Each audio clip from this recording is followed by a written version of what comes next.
Bonjour à tous et bienvenue dans cette nouvelle vidéo. Aujourd'hui, je vais vous parler des bandes Cork.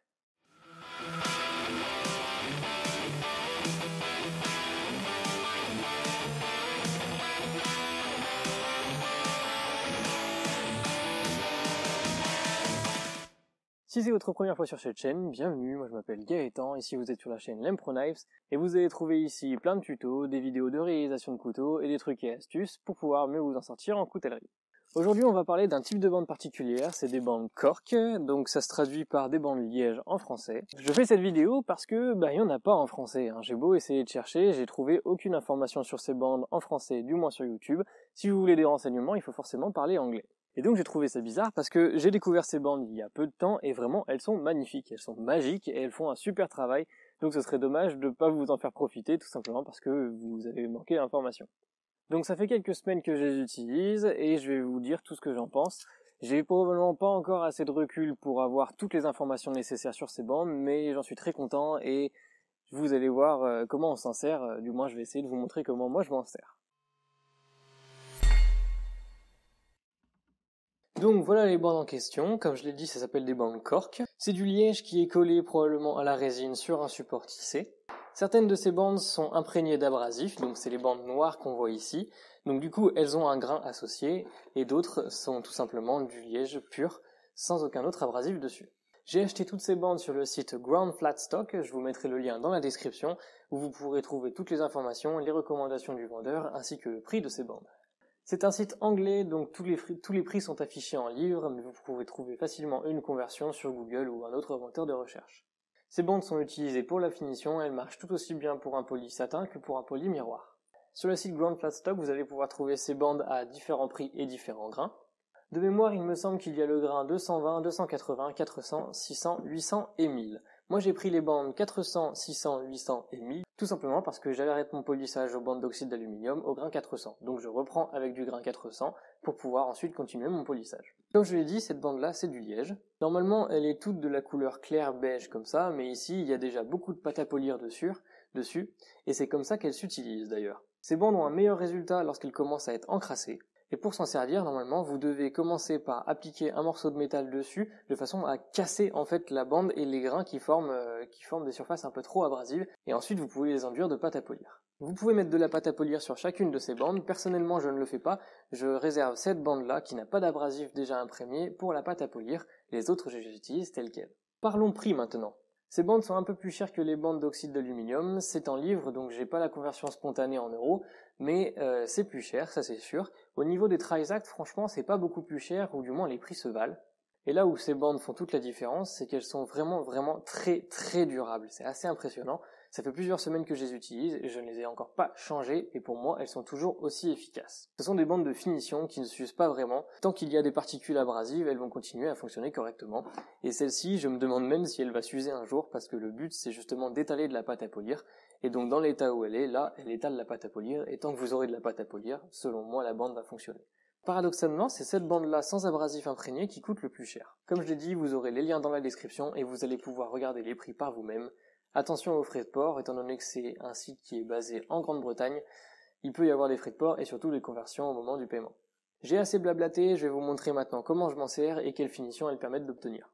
Une dernière chose, je tiens à préciser que ces bandes doivent être rangées correctement et dans un endroit qui n'est pas trop humide et qu'elles ne doivent pas être mouillées. Étant donné que c'est du liège, ça peut gonfler et ça va compromettre le lien qu'il y a avec la résine dessous.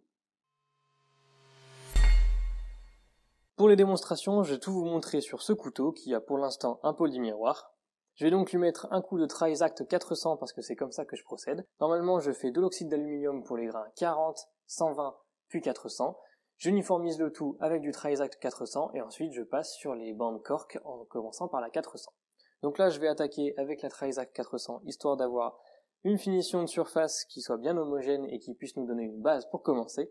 Et ensuite, on va attaquer sur les bandes Cork. Je précise que sur ces bandes Cork, ça sert à rien d'appuyer comme un taré parce que ça va chauffer assez vite. Il faut avoir une pression qui soit constante, qui soit contrôlée.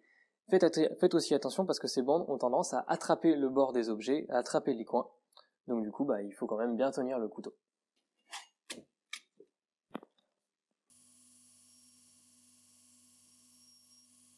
Voilà l'état de surface après le Trizact Gator grain 400.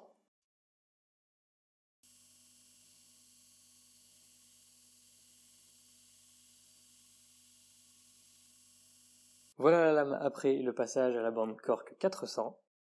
La lame a ensuite été passée à la bande cork 600. Voici le résultat après la bande cork 800. Et enfin le résultat après la bande cork 1000.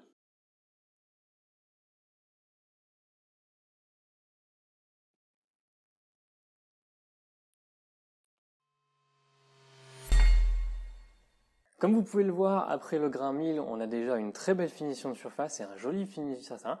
C'est d'ailleurs la finition standard que je fais sur tous mes modèles.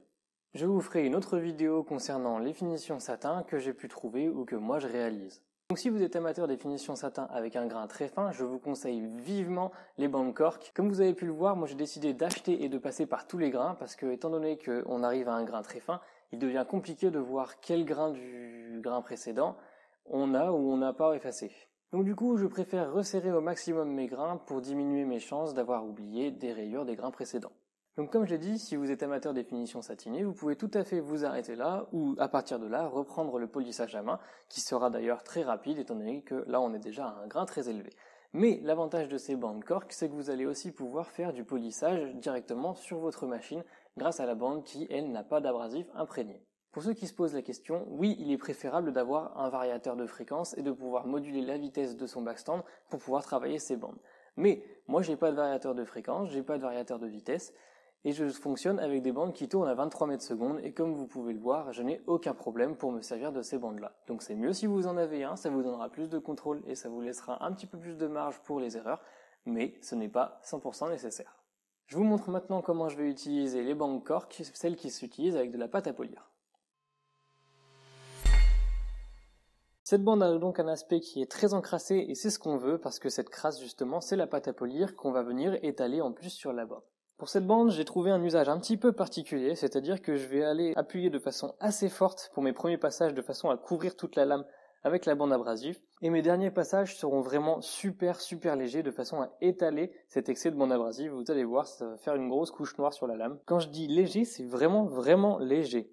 Je pose mon couteau et dès qu'il y a contact, j'arrête de pousser et je fais juste levier pour pouvoir étaler ma pâte abrasive.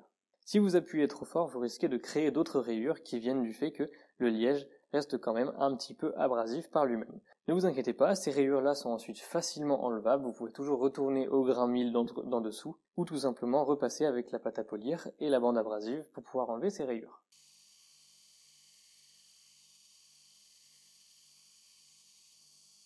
Voilà le résultat après utilisation de la bande en liège avec simplement de la pâte à polir et aucun autre abrasif. Comme vous pouvez le voir, on a déjà un polymiroir. Pour compléter notre polymiroir, qui pour l'instant n'est pas encore parfait, on va finir sur la frotte avec de la pâte à polir. Moi j'utilise d'abord de la bleue, puis ensuite j'ai un petit peu de blanche, donc j'en mets. Normalement, les puristes diront qu'il faut obligatoirement changer de frotte. Je suis d'accord avec eux, mais j'ai pas envie de tout démonter mon touret à chaque fois. Donc du coup, je mets juste un coup de pâte à polir blanche et ça suffit pour moi. Et voilà le résultat. Personnellement, je trouve que c'est vraiment pas mal. Ça permet d'avoir un polymiroir rapidement, sans se fatiguer et tout à la machine. Évidemment, ce polymiroir n'est pas parfait. De toute façon, si vous voulez un polymiroir parfait, il vous faudra soit passer par du polissage à la main, et c'est ce que je vous recommande de faire si jamais vous voulez un polymiroir sur les plats de la lame, parce que c'est beaucoup plus facile d'enlever des rayures avec la machine sur les émoutures plutôt que sur les plats. Ne me demandez pas pourquoi, c'est quelque chose que j'ai constaté et j'espère que je suis pas le seul à le constater, sinon c'est que le problème vient de moi. Sinon, vous pouvez aussi acheter plusieurs tourets avec plusieurs grains de pâte à polir pour monter progressivement en grains de pâte. Personnellement, je suis quand même très content de cette finition. C'est une finition que je propose pour mes modèles, qui est certes un petit peu plus chère que les finitions satinées, parce que ça me prend un peu plus de temps et un petit peu plus de pratique, mais ça reste quand même moins cher que la finition que je devrais faire si jamais vous voulez un polymiroir complet, parce que là je vais forcément devoir travailler à la main. Comme je l'ai dit, c'est pas parfait, on a vite tendance à oublier quelques rayures, mais étant donné que c'est fait rapidement, on peut vite faire machine arrière et revenir sur des bandes de grains un peu plus grossiers pour pouvoir enlever les autres rayures. J'aurais pu vous présenter une autre méthode pour obtenir une finition similaire avec des bandes Tri-Exact. Le problème, c'est que je trouve que ces bandes Tri-Exact sont moins efficaces et surtout qu'au final, ça va vous coûter plus cher parce qu'elles sont aussi moins durables que ces bandes cork. Et voilà, maintenant ces bandes n'ont plus aucun secret pour vous. J'espère que la vidéo vous aura été utile et que vous avez appris quelque chose. Si c'est le cas et que ça vous a plu, n'hésitez pas à laisser un like, un commentaire, me dire ce que vous en avez pensé. Moi je vous dis à la prochaine dans une future vidéo, et d'ici là, portez-vous bien. Salut!